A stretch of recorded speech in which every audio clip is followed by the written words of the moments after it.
Hi, welcome to our channel where we share the most intriguing stories. When I bought 6 acres of quiet Colorado land, I thought I'd left chaos behind. No neighbors, no noise, just peace. Then the HOA came. Bulldozers, forged maps, and a plan to steal my driveway. They didn't know who they were messing with. I'm a surveyor, and I came prepared for war. I've always believed in minding my own business, and in return, I expect the world to do the same. That's why I bought 6 acres of peace and silence just outside Ridge County, Colorado. No nosy neighbors, no passing traffic, just me, the foothills, and the kind of quiet that seeps into your bones. The property came with a rough gravel driveway that curved over an old steel culvert and connected to the state highway through a narrow gulch. It wasn't glamorous, but it was mine. Cleared, surveyed, and recorded down to the inch. I wasn't part of any HOA.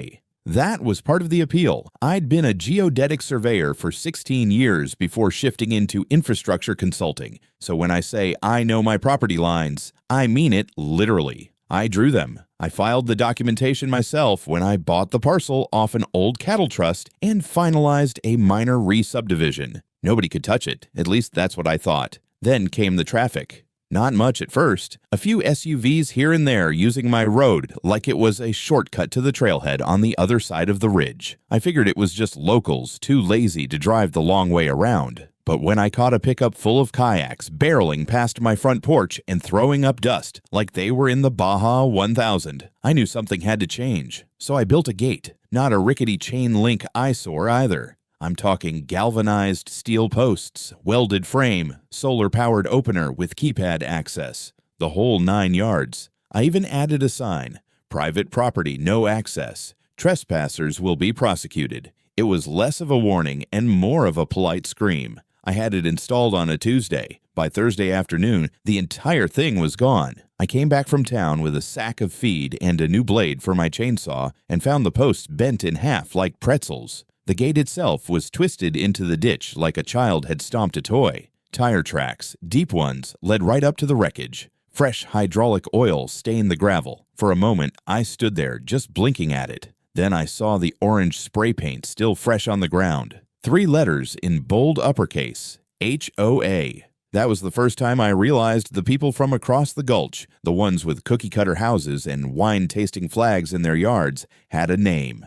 Silver Trail Meadows Homeowners Association, and apparently they had bulldozers. Before I could even process it, a man in a reflective vest drove up in a white flatbed truck with a little logo on the door that read Silver Trail Property Maintenance. He hopped out like nothing was wrong. "You Lawson?" he asked, chewing a toothpick. "It's Lawson, and yeah, you with the people who flattened my gate?" HOA ordered removal, he said like it was just another Tuesday. Said the structure was obstructing community access. Said it was illegal. Illegal? I almost laughed. "This is private land. I've got the deed and the surveys." He shrugged. "Not my call. I'm just the guy with the backhoe."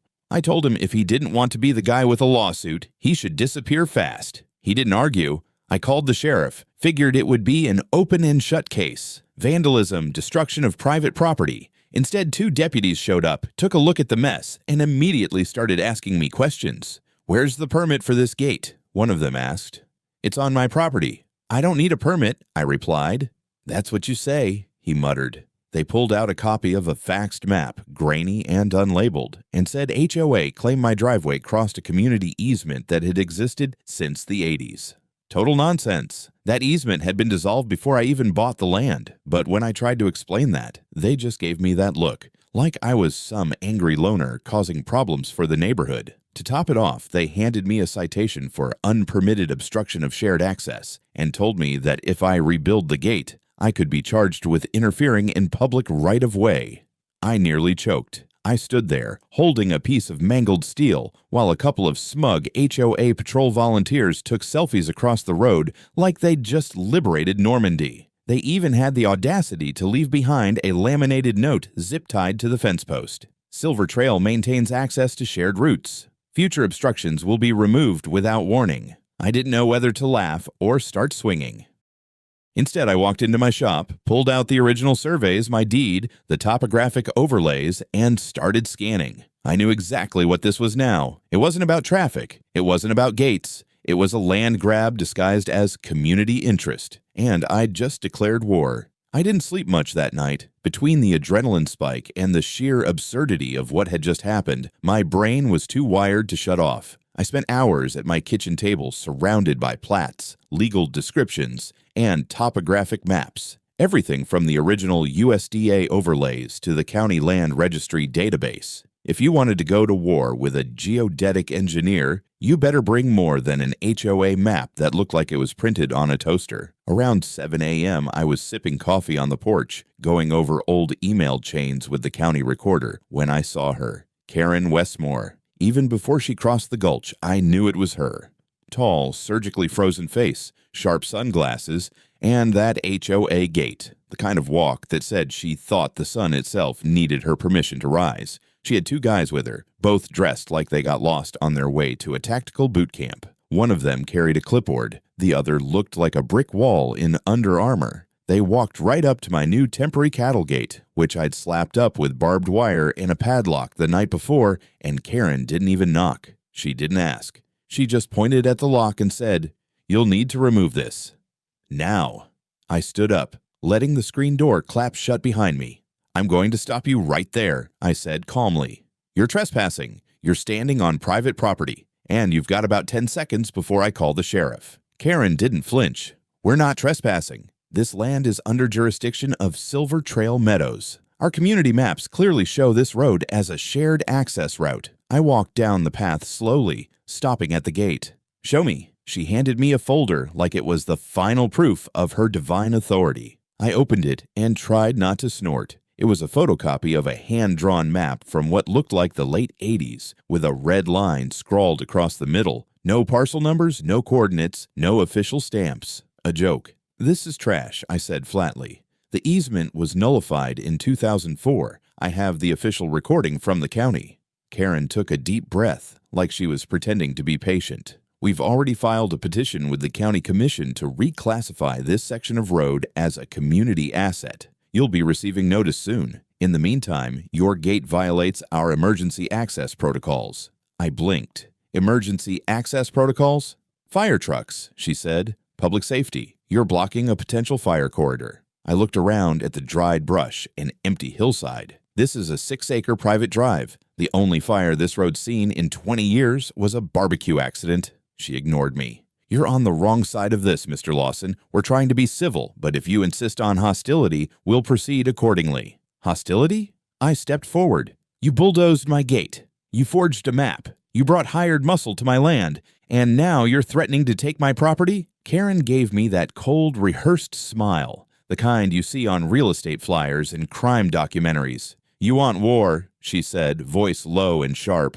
"You've got it. The board already voted. We're annexing the corridor. Whether you like it or not." I didn't answer. I just stared until she turned, signaled her dogs of war, and walked back across the gulch like she'd just won something. The next day, I got the notice. Certified mail. Heavy envelope. Official seal from the Ridge County Zoning and Easement Commission. According to the document, the Silver Trail Meadows HOA had submitted a petition to integrate Lawson Access Corridor into a collective-use community roadway system for the benefit of the adjacent residential subdivision. They claimed historic use, connective necessity, and most laughably, infrastructure neglect on behalf of the current owner. They attached that same fake map as historical proof. It looked clean, official, until you started digging. I scanned the file and ran the plat number. It didn't match any recorded survey on file. The lot lines were skewed, and the red line indicating the road cut directly across a section that, according to my deed, was surveyed and fenced decades before Silver Trail even existed. They were building their case on paper that didn't exist in the real world.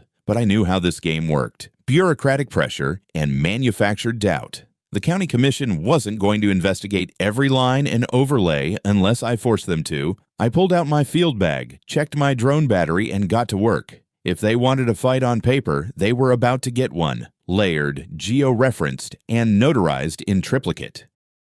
They didn't waste any time. By the following Monday, there was a shiny new gate standing at the far end of my access road, just where my gravel touched the edge of the Silver Trail Meadows development. It wasn't just a gate, it was a message. bright aluminum frame, keypad access, and a sign bolted to the front that read, Temporary Access Control, Authorized Vehicles Only, HOA Enforcement Division. What the hell was an enforcement division? I drove up to it mid-morning just to confirm what I already knew. It was locked. I punched the call button and got nothing but static. The gate wasn't wired to anything local. It was remote controlled, probably via HOA's clubhouse, which sat about 100 yards inside their side of the gulch. I backed up, grabbed my phone, and called the non-emergency sheriff's line. I'd already filed a report about the destruction of my gate, and I figured this new installation counted as escalation. To their credit, a deputy showed up within the hour. To their discredit, it was the same guy who had handed me the citation for the unpermitted obstruction the week before. Mr. Lawson, he said, stepping out of the cruiser, hands on his belt like he was on a recruiting poster. You called in about a locked gate again. Not my gate this time, I replied, pointing. That's their gate. It's on the property line, and it's blocking my only vehicular access to the highway. He looked it over with a casual glance, then turned back to me. Far as I can tell, it's on the easement. Still a disputed zone, right? It's not disputed. I've got county-verified documentation and an active deed. I sent the records to your office last week. Sure, but HOA claims they filed for reclassification, so until the zoning board makes a ruling, it's a gray area. I narrowed my eyes. So I'm being cut off from my own home because someone claimed my road on a Xeroxed map from 1989. He gave me a half-hearted shrug. You can still get through if you contact the HOA and get the code. And what happens if they refuse? Well, he said, already walking back to his cruiser, maybe y'all can work it out like neighbors. That was the last time I called the sheriff's department for anything short of an armed standoff. That night, I hiked up the ridgeline behind my house with a thermal scope and watched. Sure enough, two men in reflective vests took turns standing near the gate like they were guarding a military outpost. One of them even had a collapsible baton clipped to his hip. Rent-a-cops. HOA had stationed security to control a road they didn't own. I wasn't stupid. I didn't try to force my way through. Not yet. Instead, I rerouted my truck down an old logging path that curved around the east side of my lot. It was steep, rocky, and absolutely not intended for daily use, but it got me access to a utility lane that connected to the state road. The HOA probably thought they'd boxed me in. They had no idea I used to design infrastructure workarounds for mountain towns cut off by avalanches. I figured I had a few days before their next move. I was wrong. The following morning, I was working in my shop when I heard a soft buzzing. At first, I thought it was a wasp nest. Then I looked out the window and saw the drone. It was hovering just over the tree line, about 20 feet above my backyard, sweeping slowly left to right. I stepped outside and stared at it. The thing had a stabilized gimbal camera, high-end rotors, and the same company logo I'd seen on the side of the contractor truck that tore my gate down. Stratus Developments. I grabbed my phone and snapped 3 pictures. Then I reached down and picked up my 12-gauge, just to make a point. The drone zipped back over the gulch like it was late for dinner. That afternoon, I dug into public records and land use filings. Sure enough, I found a permit request from Stratus Developments submitted 3 months ago. A proposal for a new residential subphase called Silver Trail Vista. The planned roads ran directly through the hillside where my driveway currently sat. And that wasn't even the best part. The accompanying documents listed my parcel as an undeveloped residential lot. A bureaucratic euphemism they'd likely slipped into the planning paperwork by claiming my house was abandoned or uninhabited. I'd seen the trick before. It was textbook HOA land grab playbook. Redefine, rezone, and absorb. They were planning to pave over my road, to fold my driveway into their subdivision, and if they couldn't buy me out, they'd try to squeeze me until I had no options left. I wasn't just dealing with HOA politics. This was a coordinated, premeditated attempt to annex private land by force and fraud. I went back inside, sat at my desk, and started making calls. If they wanted to fight on paper, fine. But I wasn't bringing paper anymore. I was bringing data. I didn't waste a second. That same night, I drove down to Denver with a flash drive full of documents and a contact list that hadn't seen daylight in years. Back when I worked as an infrastructure consultant, I'd built some solid connections in the state land use department and among a few independent engineering firms. I didn't like calling in favors, but this wasn't a favor. This was a forensic investigation waiting to happen. By 8 a.m. the next morning, I was sitting across from Mason Hanley, a former colleague of mine and now lead technician at a high-resolution leader mapping firm. I handed him the flash drive and a layout of my property's boundaries, overlays, and a recent scan I'd done with my DJI drone. "I need this modeled in full 3D, I said. "Every inch, every rise, depression, and right-of-way line. I want it certified and admissible in court." Mason grinned. "You're bringing the hammer, huh?" "I'm past the hammer," I replied. "This is carpet bombing."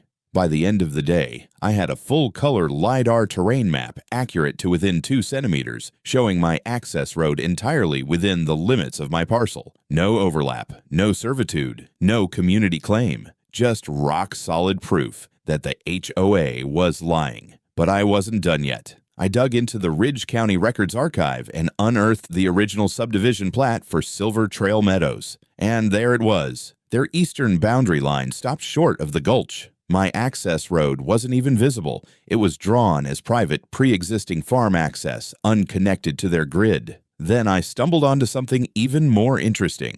In a folder marked Public Hearing Notes, 2016, I found a complaint filed by a man named Leonard Glass, now deceased. He had lived near the same gulch. According to the record, he'd accused Silver Trail HOA of forging utility expansion documents to force him into selling his driveway access for under market value. The county had declined to investigate, citing lack of corroborating evidence. I scanned the complaint and cross-referenced the contractor listed in the paperwork. Stratus Developments. Same company, same scheme. Only this time, I wasn't dying quietly in my rocking chair. I was setting up crossfire. By the end of the week, I had 3 reports: my LiDAR model and official survey from Mason, historical parcel data from the County Land Commission, the archived HOA harassment complaint from 2016. I submitted them in a formal letter to Ridge County Zoning and Easement Commission with a notarized affidavit and demand for immediate termination of the HOA's annexation petition. I CC'd the county attorney, my own lawyer, and one particular name on the engineering review board, Joan Reyes, whom I'd mentored back in the day. 2 days later, I got a phone call. "Mr. Lawson," said the voice on the line. "Yes. This is Joan Reyes with the Ridge County Engineering Panel. I've reviewed your documents. I'd like to schedule a formal review of the HOA's filings, preferably with their representatives present." "Happy to oblige." "And Mr. Lawson, thank you for bringing this forward. It's not the first time we've seen something shady come out of Silver Trail, but this is the first time someone brought receipts." That was the turning point, but things didn't quiet down. If anything, they got louder. The day after I filed my complaint, 2 white trucks rolled onto my property. No markings, just plain white pickups with yellow strobes. They parked by the ravine and started surveying with tripods and high-vis vests. I walked up and asked for credentials. One of them told me to call Silver Trail Operations for verification. I didn't even bother yelling. I just snapped photos, filmed them with a timestamp, and reported them for trespassing. The same afternoon, I received an anonymous email. No body text, just an attachment. A scan of a proposed rezoning plan dated next month, showing my land as Undeveloped Zone C. Their construction hadn't started. They were already planning to draw me out of the map entirely. They weren't just bluffing anymore. They were playing long ball. That night, I uploaded everything,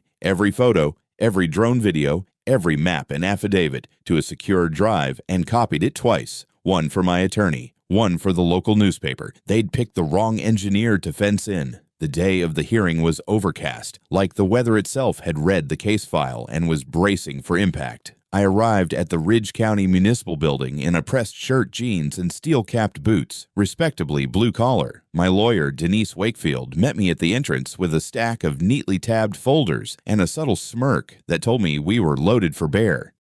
Karen showed up 20 minutes late, flanked by 2 HOA board members, her real estate attorney, who looked like he still used fax machines, and a man I recognized instantly. The regional project manager from Stratus Developments, the one I'd seen photographed standing by my wrecked gate. So much for community interest. The county engineering board convened in Conference Room B, a gray-walled space with fold-out chairs and coffee that tasted like cardboard. Reyes sat at the head of the panel, flanked by a zoning specialist and a land use compliance officer. The moment Karen took her seat, she launched into her performance. With all due respect, she began, pressing her pearls like a car salesman clutching a Bible. This is not a hostile action. Silver Trail Meadows merely seeks to restore functional access to a road long used by our residents, one that Mr. Lawson has recently and unreasonably obstructed. She gestured toward her folder of maps, ones I already knew were fake. Our HOA documents, dating back to 1990, show this corridor as a de facto community route.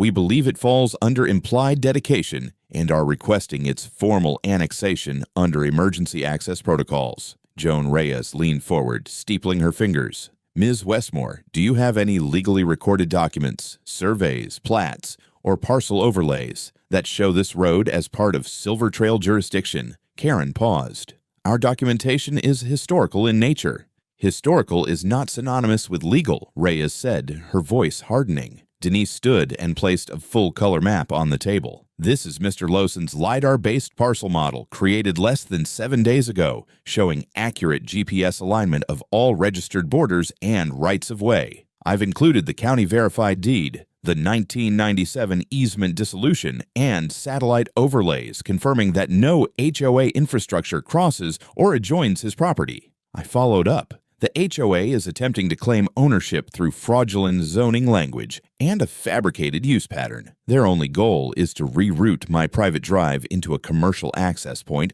for a new development, one that isn't even approved yet. Karen scoffed. That's speculation. Denise pulled out the next sheet. Here's their zoning proposal, filed last quarter. It lists Mr. Lawson's land as Zone C and refers to it as currently unutilized. We have confirmation from the County Records Department that this designation was added without any input from Mr. Lawson. Karen flushed. Her lawyer tried to intervene with some jargon about communal benefit infrastructure, but it didn't land. Reyes was already making notes. Then Denise slid the final nail across the table. A screenshot from a drone video, one of HOA's own, showing security guards blocking Mr. Lawson's driveway while a second man unloaded surveying equipment.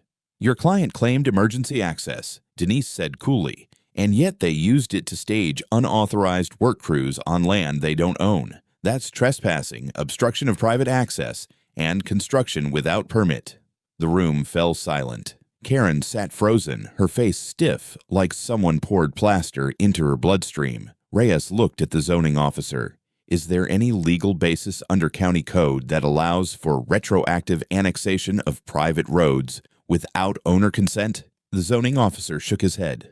Only under public utility exemptions or emergency domain acquisition. This situation qualifies as neither. Reyes turned to Karen. You will withdraw this petition immediately. Failure to comply will result in formal referral to the district attorney's office for land use fraud and document tampering. Denise leaned over and whispered, they didn't just lose. They lit themselves on fire. Karen stood, shaking, and whispered something to her lawyer before storming out of the room, heels stabbing the floor like she was trying to kill it. We stayed behind and finalized a formal injunction. The HOA was ordered to dismantle their temporary gate within 72 hours and submit a public retraction acknowledging they had no jurisdiction over my property. Stratus Developments was referred to the State Licensing Board for investigation of improper filings. Outside the building, a local reporter was waiting. I didn't say much, just enough for the record. But the next morning, the headline said it all. Engineer exposes HOA land grab. County slams fraudulent takeover attempt. I thought that would be the end of it. Silly me. 2 days after the injunction, I came home from a supply run and found the eastern edge of my property crawling with activity. Not official crews, not utility trucks. No. These were contractor types, wearing blank vests and no ID badges, stringing temporary orange fencing along the gulch, like they were cordoning off a crime scene. One of them was spray painting marks on the gravel, where my driveway curved downhill, and another had already started unloading prefab concrete blocks from a flatbed. I parked, stepped out slowly, and asked the first guy I saw who they were working for. He barely looked up. Silver Trail, road regrade project. I called Denise. She was livid. The injunction had been filed and signed. Karen had no legal leg left to stand on. This wasn't just contempt of court. It was open defiance.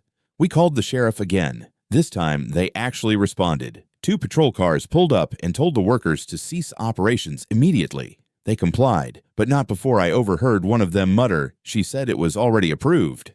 She, of course, meant Karen. Later that evening, while reviewing the footage from my motion cams, I saw two of those same guys come back after dark. They stood by the gate foundation, shined lights at my cameras, and one of them threw a rock at the sensor post before running off. Denise filed a formal contempt motion the next morning, and just to twist the knife, I included a thumb drive with the night footage and a drone shot from earlier that week, showing their equipment stashed behind the HOA clubhouse, clearly prepared for unauthorized use. But that wasn't the real hammer. The real hammer came from the inside. An email landed in my inbox late at night. Subject line: I need to talk. I have information.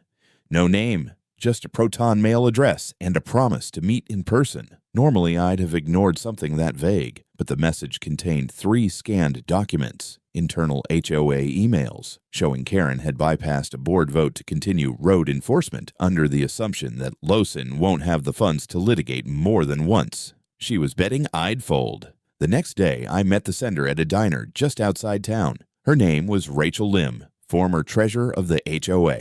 She'd resigned a month ago and decided she'd seen enough. She brought more than just emails. She had financial statements, payments made to Stratus Developments labeled Community Infrastructure Research, totaling over $20,000, authorized by Karen without board consensus. She also had meeting minutes, doctored ones. Originals were saved on her own device, and they told a different story than the official versions Karen had presented to the county. In short, fraud, misrepresentation, and unauthorized spending. Rachel agreed to sign an affidavit and hand over the files to the district attorney's office. Denise sent the entire package over that afternoon. 2 hours later, we received confirmation. The DA was opening a criminal investigation into fraudulent financial activity and falsification of legal records by a homeowners association president. That same evening, the HOA community forum online went nuclear. Screenshots of Karen's actions leaked. Rachel had sent them to a few of the quieter board members, who in turn leaked them to residents. Comments started pouring in.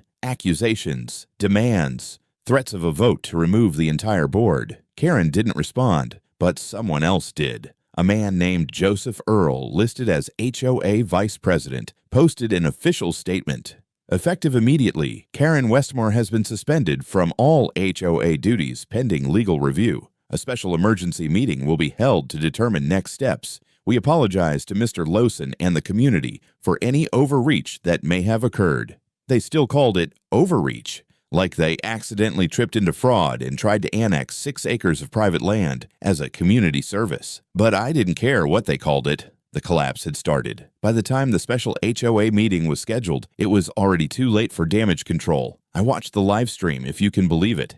HOA transparency at its finest, complete with a shaky Facebook feed and a moderator who looked like he hadn't slept in a week. Karen didn't appear, of course. She was under review, which apparently meant hiding behind whatever lawyer hadn't abandoned her yet. But the rest of the board sat in a community hall full of folding chairs and folding tempers. The residents weren't just angry, they were furious. Turns out, most of them hadn't even known about the road annexation attempt. They were told it was a landscape enhancement project. Others had noticed the money bleeding from HOA reserves but had been brushed off or gaslit by Karen's inner circle. Now they had proof. Rachel's documents, leaked correspondence, and the DA's preliminary inquiry, all out in the open.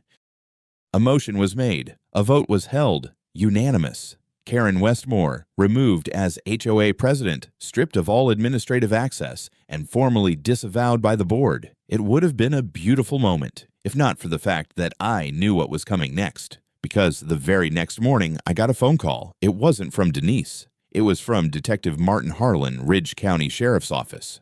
Mr. Lawson, he said, voice steady but clipped. We need you to come down to the station. There's been a development in your case, and, well, it concerns your property directly. When I arrived, he didn't waste time. We executed a search warrant at the Silver Trail HOA clubhouse this morning in cooperation with the DA's office, he said. Found a lot of what we expected. Financial files, doctored minutes, zoning drafts. He paused, then tapped the folder on his desk. But we also found a hard drive. Encrypted but not very well. It contains internal communications between Ms. Westmore and several parties at Stratus Developments. And those emails refer to a target phase 2. You know what that is?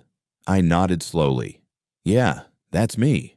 He flipped the folder open. They didn't just plan to take your driveway, they were preparing documentation to reclassify your entire house as an abandoned utility shell. We found staged photographs, your home, taken from a drone, with comments like, structure deemed unsalvageable, non-occupied. There were blueprints for new homes already drawn up, with parcel numbers. I didn't say anything for a moment. Then, so this was premeditated.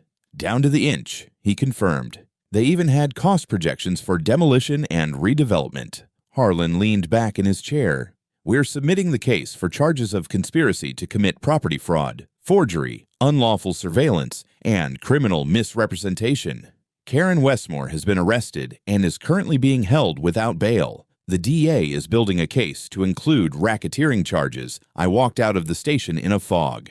It wasn't disbelief. I'd seen it coming. It was the weight of being right, finally validated in cold, hard evidence. All those weeks of accusations, trespassing, surveillance, obstruction, and now it was on the record. That afternoon, I stood at the edge of the gulch with a thermos of coffee and watched as a county crew came to dismantle the HOA's illegal gate. They didn't just take it down, they tore it out by the roots. One of the guys gave me a nod as he loaded the twisted frame into the truck bed. It felt ceremonial. I didn't say a word. Later that night, Denise called with an update. The civil suit was greenlit. We were going after full restitution, destruction of property, legal expenses, emotional distress, and punitive damages. Estimated range, low 6 figures, and we hadn't even factored in the federal charges that might follow once the surveillance claims made their way up the ladder. Silver Trail HOA was effectively paralyzed. No leadership, no legal footing. Half the board had resigned, and residents were scrambling to dissolve the organization entirely before they got dragged into a class action mess. And me? I was just getting started. They sentenced her to 12 years. Karen Westmore stood in a beige prison-issued jumpsuit, hands cuffed in front, hair pulled tight like she still thought control was a style choice. The courtroom was full. Reporters, former HOA members, even one of the county commissioners sat in the back row pretending to check his phone while clearly hanging on every word. The judge didn't even raise his voice. He just laid out the charges. Conspiracy to commit property fraud, criminal misrepresentation, unlawful surveillance, tampering with public records, and obstruction of legal process, and dropped the gavel like it was routine. 12 years. No parole for at least 9. Stratus Developments didn't get off easy either. The regional manager who'd overseen the plan was indicted on federal wire fraud and racketeering charges. The firm's state license was suspended, and lawsuits started piling up faster than their PR team could delete old tweets. Turns out I wasn't the only one they'd tried to squeeze. I was just the first one who bit back hard enough. The HOA itself didn't survive. With Karen out of the picture and half the board either resigning or under investigation, Silver Trail Meadows was placed under emergency receivership. The residents voted overwhelmingly to dissolve it entirely. Within 60 days, the HOA ceased to exist. Funny thing is, nobody missed it. Not long after the sentence was handed down, I received a certified letter from the county land office. My parcel, my driveway, and the gulch were all formally declared exempt from any future residential zoning petitions unless initiated by the owner, me. The order included a clause mandating that any annexation attempts without direct notarized consent would be automatically rejected and reported to the district attorney. Permanent immunity signed in ink. I framed it, hung it in my workshop next to the new access keypad. Speaking of which, the new gate went up 2 weeks later. Steel core, reinforced hinges, anti-ram bollards installed just off the shoulder. Not because I needed them anymore, but because I could. I added a little something extra too, just above the lock pad, welded into the crossbeam in neat capital letters. Not HOA land, not for sale. I also added cameras, lots of them, overlapping angles, cellular backup. One of my old survey buddies helped me run the cable through a low-profile trench so nothing was exposed. If anyone ever tried to tamper with my property again, they'd trip alarms in 3 states before they reached the gate. But the truth was, no one tried. Not after the headlines, not after the trial, not after Karen's mugshot hit every local feed with a caption like something out of a TV movie. HOA president jailed for land theft scheme. In the months that followed, I found myself busier than I ever expected. Calls started coming in. First one, then 5, then dozens. Landowners, ranchers, retirees, people with 3 acres and a mailbox getting bullied by overreaching HOA boards. They all had the same story: intimidation, false violations, threats, and silence from the authorities. So I did something. I set up a legal assistance fund, Free Ground Foundation, nonprofit, community funded. We don't do politics, just defense. We connect property owners with land use attorneys, surveyors, and media outlets. We teach them how to fight, how to win, and people listen. Because when someone pushes back against fraud with the weight of law and truth, they don't just win a court case, they make it impossible to forget. Now, every time I drive up to my house and see that gate, I don't think about the war I went through. I think about everyone else who won't have to.